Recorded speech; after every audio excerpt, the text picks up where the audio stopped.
इतना खतरनाक है इसका मामला कि कयामत के दिन दुनिया में हम जो नेकियां करके गए हैं, जो नमाजें पढ़ के गए हैं, जो रोजे रख के गए हैं, जो हज करके गए हैं, बर्बाद हो जाएंगे अगर हमारा हुकूकुल इबाद का मामला था। मुझसे कुछ भाइयों ने दरखास्त की थी आज के प्रोग्राम के लिए कि शेख अगर मुनासिब समझे तो आज के जलसे में आप हुकूकुल इबाद के ऊपर कुछ गुफ्तगू करें। हुकूकुल इबाद क्या है मेरे भाई?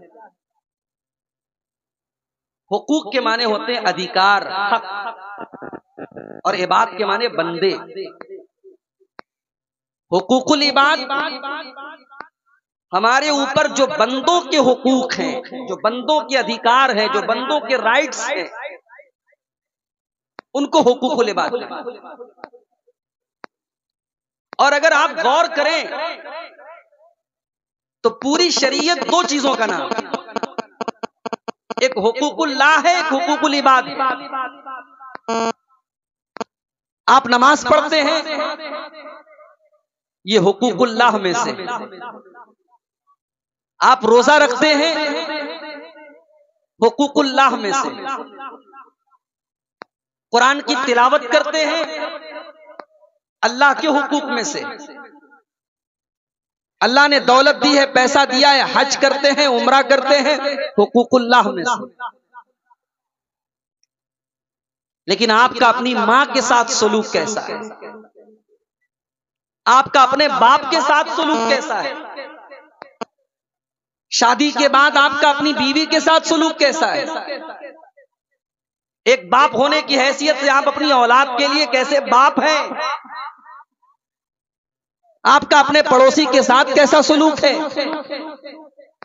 रिश्तेदारों के साथ आप क्या कर रहे हैं? कहीं ऐसा तो नहीं कि आपके जरिए किसी पर जुल्म हो रहा है? कहीं ऐसा तो नहीं कि आप किसी का माल, किसी की जमीन, किसी की जायदाद नाजायज तरीके से हड़प रहे हैं? ये तमाम चीजें हुकूकुल इबाद की कैटेगरी में आ रही हैं। कुरान करीम को जब हम गौर से पढ़ते हैं तो कुरान में हमें हुकूकुल्लाह पर भी उभारा गया है और हुकूकुल इबाद के ऊपर भी उभारा गया है। कुरान अगर एक तरफ हमें नमाज पढ़ने का हुक्म देता है तो दूसरी तरफ हमें अपने रिश्तेदारों का, अपने माँ बाप का, अपने पड़ोसियों का हक अदा करने की भी बात है। मैंने आपके सामने जो आयत करीमा पढ़ी है खुतबे मसनूना के बाद, ये सूरह निसा की आयत नंबर 36 है, आयत नंबर 36। इस आयत में अल्लाह ताला ने 10 हुकूक बयान किए और आपको जान करके हैरत होगी कि 10 हुकूक में सिर्फ एक हक अल्लाह ने अपना बयान किया और 9 हक बंदों का बयान किया। वाबुदुल्लाह वला तुशरिकू बिही शैया, अल्लाह की इबादत करो, अल्लाह के साथ किसी को शरीक न करो। वबिल वालिदैन इहसाना, और अपने माँ बाप के साथ अच्छा सलूक करो। वबिजिल कुर्बा, अपने रिश्तेदारों के साथ अच्छा सलूक करो। वल यतामा, और यतीमों के साथ अच्छा सलूक करो। वल मसाकीन, और गरीबों के साथ अच्छा सलूक करो। वल जारि जिल कुर्बा, उस पड़ोसी के साथ अच्छा सलूक करो जो तुम्हारा करीब का पड़ोसी है। वल जारिल जुनुबी, और उस पड़ोसी के साथ भी अच्छा सलूक करो जो दूर का पड़ोसी है। वस्साहिबि बिल जंबी, और जब सफर कर रहे हो तो अपने सफर के साथी के साथ, अपने हम सफर के साथ भी तुम अच्छा सलूक करो। वब्नि सबील, और मुसाफिरों के साथ भी तुम अच्छा सलूक करो। वमा मलकत ऐमानुकुम, और अपने गुलामों के साथ, अपनी लौंडियों के साथ, अपने नौकर चाकरों के साथ तुम अच्छा सलूक करो। इन्नल्लाह ला युहिब्बु मन कान मुख्तालन फखूरा, अल्लाह ताला किसी घमंडी को, किसी गुरूर करने वाले को, किसी अहंकार करने वाले को पसंद नहीं करता। 10 बातें अल्लाह ने बयान, 10 बातों में 9 बातों का ताल्लुक हुकूकुल इबाद से और पहली बात का ताल्लुक अल्लाह के हक से। इससे आप अंदाजा लगाइए कि इस्लाम में हुकूकुल इबाद की कितनी अहमियत है। हुकूकुल इबाद का मामला इतना खतरनाक है मेरे भाइयों इतना खतरनाक है इसका मामला कि कयामत के दिन दुनिया में हम जो नेकियां करके गए हैं, जो नमाजें पढ़ के गए हैं, जो रोजे रख के गए हैं, जो हज करके गए हैं, बर्बाद हो जाएंगे अगर हमारा हुकूकुल इबाद का मामला था। मेरे प्यारे साथियों, आप कभी हज करने अगर गए होंगे या जाएंगे, अल्लाह ताला तौफीक दे, सऊदी अरब की सरजमीन पर आपके इंडिया का रुपया नहीं चलता है, वहां रियाल चलता है। बांग्लादेश से हमारे भाई आए हैं, वहां पे इंडिया का रुपया नहीं चलता, वहां टका चलता है। आप कुवैत के अंदर चले जाएं, वहां दीनार चलता है। दुबई के अंदर चले जाएं, वहां दिरहम चलता है। हर मुल्क की अपनी करेंसी होती है, दूसरे मुल्क की करेंसी वहां पे नहीं चला करती है। मेरे प्यारे साथियों, हमने अगर हुकूकुल इबाद के अंदर कोताहियां की हैं, अगर हमने किसी का हक मारा है, अगर हमने किसी की जमीन और जायदाद को हड़प लिया है, किसी का माल अगर हमने हड़प लिया है, कल अल्लाह की बारगाह में दुनिया की करेंसी न चलेगी, दुनिया का रुपया पैसा न चलेगा, दुनिया की जमीन न चलेगी। दुनिया में अगर हमने किसी का हक मारा है तो कयामत के दिन की करेंसी तो नेकियां होंगी, कयामत के दिन की करेंसियां तो गुनाह होंगे। अल्लाह के नबी फरमाते हैं, मेरी उम्मत का सबसे गरीब आदमी, मेरी उम्मत का सबसे कल्लाश आदमी, सबसे फकीर और मुफलिस आदमी वो होगा जो कयामत के दिन नमाज लेकर के आएगा, रोजा लेकर के आएगा, ज़कात लेकर के आएगा, वयाती कद शतम हाज़ा, लेकिन किसी को गाली दी होगी, व अकल माल हाज़ा, किसी का माल हड़प लिया होगा, व क़ज़फ़ हाज़ा, किसी के ऊपर झूठा इल्जाम लगाया होगा, व सबक दम हाज़ा, किसी का खून बहाया होगा। फयोता हाज़ा मिन हसनातिही व हाज़ा मिन हसनाती, जितने लोगों का उसने हक मारा है सबको उसकी नेकियां बांट दी जाएंगी। कुछ लोग रोजा लेके चले जाएंगे, कुछ लोग नमाज लेकर के चले जाएंगे, कुछ लोग हज और उम्रा लेकर के चले जाएंगे। इन फनियत हसनातुहु, अगर उसकी तमाम नेकियां बर्बाद हो जाएंगी और अभी भी हकदार लाइन में खड़े हैं, अल्लाह के नबी फरमाते हैं फउखिज़ मिन सय्यिआतिहिम, उनके गुनाह लाद करके इसके ऊपर लाद दिए जाएंगे, उन हकदारों के गुनाह इसके जिम्मे लाद दिए जाएंगे। सुम्मा तुरिहा फिन्नार, और फिर इस इंसान को घसीट करके जहन्नम में फेंक दिया जाएगा। इतना खतरनाक, जहन्नम में फेंक दिया जाएगा उस नमाजी को, उस रोजेदार को, उस हाजी को, उस उम्रा करने वाले को जिसने हुकूकुल इबाद में कोताही की होगी मेरे पास। इसीलिए अल्लाह के नबी फरमाते हैं, मन कानत इंदहु मज़लमतुन लिअखीही, अगर अपने मुसलमान भाई के ऊपर तुमने जुल्म किया है, ज्यादती किया है, अत्याचार किया है, अन्याय किया है, उससे दुनिया में तुम छुटकारा पालो, उसका हक दे दो, उससे जो बेईमानी तुमने की है उसको माफ करा लो। अगर तुमने नहीं माफ कराया, अल्लाह के नबी फरमाते हैं कयामत का दिन आएगा, वहां तुम रुपये के बदले रुपया न दे पाओगे, जमीन के बदले जमीन न दे पाओगे, वहां माफ करने से भी काम न चलेगा, वहां तुम्हें अपनी नेकियां देनी पड़ेगी और सामने वाले के गुनाह तुम्हारे ऊपर लाद दिए जाएं। अम्मा आयशा फरमाती है, एक मर्तबा अल्लाह के नबी सहाबा के साथ बैठे, एक सहाबी आए, आए अल्लाह के नबी, मेरे बहुत सारे गुलाम हैं और वो मेरे साथ बड़ी बदतमीजी करते हैं, बड़ी नाफरमानी करते हैं, मैं जो बात कहता हूँ वो नहीं मानते हैं। आए अल्लाह के नबी, मैं उनको सजाएं देता हूँ। आए अल्लाह के नबी, मैं अपने गुलामों को मारता हूँ, पीटता हूँ, सजा देता हूँ। आए अल्लाह के नबी, मैं डरता हूँ कहीं मेरी सजा के ऊपर अल्लाह ताला मेरी पकड़ तो नहीं करेगा।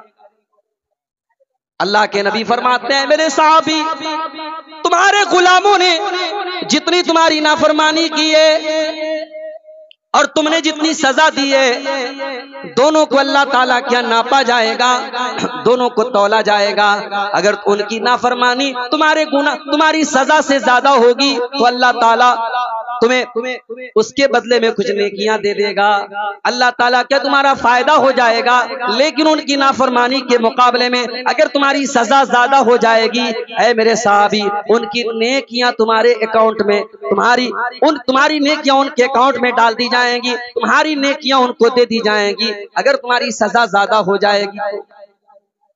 सहाबी इतना सुनने के बाद एक कोने में जाकर के रोने लगते हैं। अय अल्लाह के नबी, मैंने तो कभी ये सोच करके सजा न दी कि मेरी सजाओं को तौला जाएगा, मेरी सजाओं को नापा जाएगा। न जाने कितनी बार ऐसा मौका आया होगा, मैंने अपने गुलामों को कितना मारा है, कितनी सजाएं दी हैं। अय अल्लाह के नबी, ये तो बड़े घाटे का सौदा मैंने कर दिया, न जाने मेरी कितनी नेकियां बर्बाद हो जाएंगी। सहाबी रोने लगे, चीखने लगे, चिल्लाने लगे। अल्लाह के नबी फरमाते हैं, ऐ मेरे सहाबी, क्या तूने कुरान की आयत नहीं पढ़ी है? व नज़उल मवाज़ीनल क़िस्त लियौमिल क़ियामा, व नज़उल मवाज़ीनल क़िस्त लियौमिल क़ियामा। हम क़यामत के दिन इंसाफ का तराजू रखेंगे। अल्लाह ताला क़यामत के दिन इंसाफ का तराजू रखेगा। व इन काना मिस्क़ाल हब्बतिन मिन खरदलिन अतैना बिहा व कफ़ा बिना हासिबीन। अल्लाह फरमाता है, तुमने राई के दाने के बराबर भी अगर कोई गुनाह किया होगा, तुमने राई के दाने के बराबर भी अगर कोई नेकी की होगी, हमारे तराजू पर वो सामने आ जाएगी। हिसाब हम लेंगे मेरे बंदो। जब हम हिसाब लेंगे तो एक एक दाने का हिसाब लेंगे, एक राई के दाने के बराबर कभी हिसाब लेंगे। सहाबी रोने लगे, अय अल्लाह के नबी, जब अल्लाह के तराजू पर इतना खतरनाक मामला होगा, अय अल्लाह के नबी, ये तो मेरी बर्दाश्त के बाहर है, ये तो मेरी कैपेसिटी के बाहर है, मैं इतना बड़ा रिस्क नहीं ले सकता। इन्नी उशहिदु का अन्नहुम कुल्लुहुम अहरार। हाय अल्लाह के नबी, मैं आपको गवाह बना के कहता हूँ, मैंने अपने सारे गुलामों को आज से आजाद कर दिया। मैंने उनको जो भी सजाएं दी थी सब माफ कर दिया, जो भी उन्होंने गलती की थी सब माफ कर दिया, और मैं आपको गवाह बना के कहता हूँ, मैंने सबको आजाद कर दिया। यह है हुकूकुल इबाद का मामला। आज अफसोस होता है, कचहरियों में चले जाओ, अदालतों में चले जाओ, भाई भाई के खिलाफ केस लड़ रहा है, बाप बेटे के खिलाफ केस लड़ रहा है, रिश्तेदार रिश्तेदार के खिलाफ केस लड़ रहा है। सबसे ज्यादा आपस में लड़ाई झगड़े हमारी मुसलमान कौम के अंदर आज हो रहे हैं। ये शर्म की बात है। हमें तो सबसे ज्यादा हुकूकुल इबाद के मामले में मुहताज है। मेरे प्यारे भाइयों, अल्लाह के नबी गारंटी देते हैं उस इंसान को। आपने फरमाया, अना ज़ईमुन बिबैतिन फी रबज़िल जन्ना, मैं जन्नत के बीच में, मैं जन्नत के दरमियान में उस इंसान को मकान की गारंटी देता हूँ। वो लोगों कटिहार में जमीन खरीदने वाले बड़े खुशनसीब अपने आप को मानते हैं, पूर्णिया और अररिया में जमीन खरीदने वाले अपने आप को बड़े खुशनसीब मानते हैं। मेरे नबी तुमको जन्नत में जमीन दिला रहे हैं, मेरे नबी तुमको जन्नत में प्लॉट दिला रहे हैं, बस एक काम करना है। आना ज़ईमुन बिबैतिन फी रबज़िल जन्ना, मैं जन्नत में उसको मकान की गारंटी दे रहा हूँ, मैं जन्नत में उसको फ्लैट की गारंटी दे रहा हूँ, मैं जन्नत में उसको बिल्डिंग की गारंटी दे रहा हूँ। लिमन तरकल बिरा व इन काना मुहिqqन, जो हक पर रहने के बावजूद झगड़ा छोड़ दे, वो इंसान हक पर है फिर भी झगड़ा नहीं कर रहा है, लड़ाई नहीं कर रहा है, वो लड़ाई करना छोड़ दे, झगड़ा करना छोड़ दे, मैं उसको जन्नत की गारंटी देता हूँ। आज तो जरा जरा सी बात, भाई भाई से ताल्लुक तोड़ लेता है, बाप बेटे से बात नहीं करता है, बहन भाई से बात नहीं करती है, यहां तक दुश्मनियां हो जाती है। इंसान मरने लगता है, अपनी औलाद को वसीयत करके जाता, खबरदार मेरे भाई से तुम ताल्लुक मत रखना, मेरे बाप से तुम ताल्लुक मत रखना, मेरी बहन से तुम ताल्लुक मत रखना। जिंदगी भर दुश्मनी करने के बाद अपनी औलाद को वसीयत करके जाता है कि तुम उसके साथ ताल्लुक। मेरे प्यारे साथियों, क्या आपने अल्लाह के नबी की वो हदीस नहीं सुनी? आपने फरमाया, ला यहिल्लु लिमुस्लिमिन अन यहजुरा अखाहु फौqa सलास, किसी मुसलमान के लिए जायज नहीं है अपने मुसलमान भाई से 3 दिन से ज्यादा ताल्लुक तोड़ ले, 3 दिन से ज्यादा नाराज रहे, 3 दिन से ज्यादा बोलचाल बंद कर दे, किसी मुसलमान के लिए जायज नहीं है। इसीलिए हमारी शरीयत कहती है, जब भी अपने मुसलमान भाई से मिला करो तो सलाम किया करो। मेरे भाइयों, ये सलाम कोई मामूली चीज तो नहीं है। दुश्मन भी आपको मिलेगा, आप कहेंगे अस्सलामु अलैकुम, आपने सलामती की दुआ कर दी। अगर आपने कह दिया व रहमतुल्लाहि व बरकातहू, आपने रहमत की दुआएं कर दी, आपने बरकत की दुआ कर दी। आपका दुश्मन है, आपसे ताल्लुक नहीं है, आपसे दुश्मनी है, लेकिन आपने जब सलाम कर दिया, सारे दिल का गुबार निकल गया। आपने सामने वाले के लिए सलामती की दुआ कर दी, रहमत की दुआ कर दी, बरकत की दुआ कर दी। इसीलिए अल्लाह के नबी फरमाते हैं, सलाम को बढ़ाया करो, सलाम को फैलाया करो। जब तुम सलाम को फैलाओगे तो आपस में मोहब्बत पैदा हो जाएगी और दिल से नफरत मिट जाएगी, दूरी मिट जाएगी। इसीलिए जब किसी से ताल्लुक तोड़ते हैं तो सबसे पहले सलाम कलाम लोग बंद कर देते हैं। कहते नहीं यार उससे सलाम नहीं करेंगे, मुझसे ताल्लुक नहीं रखेंगे। शरीयत ने इसीलिए पहले सलाम करने का हुक्म दिया, जब भी आपका मुसलमान भाई मिले आप सलाम करें। और एक बात और नोट कर लो, सलाम का कोई अल्टरनेट नहीं है। मेरी छोटी छोटी बच्चियां सुबह स्कूल जाती है ना, तो कभी कभी वो देखा देखी कहती है पापा टाटा बाय बाय, तो मैं कहता हूं नहीं अल्लाह हाफिज करो, सलाम करो। बच्चों को ये सिखाओ मेरे भाई, good morning good evening good night के बजाय बच्चों को सलाम सिखाओ, बच्चों को दुआएं सिखाओ। बच्चा बाहर जा रहा कुफी अमानिल्लाह, उसको ये सिखाओ।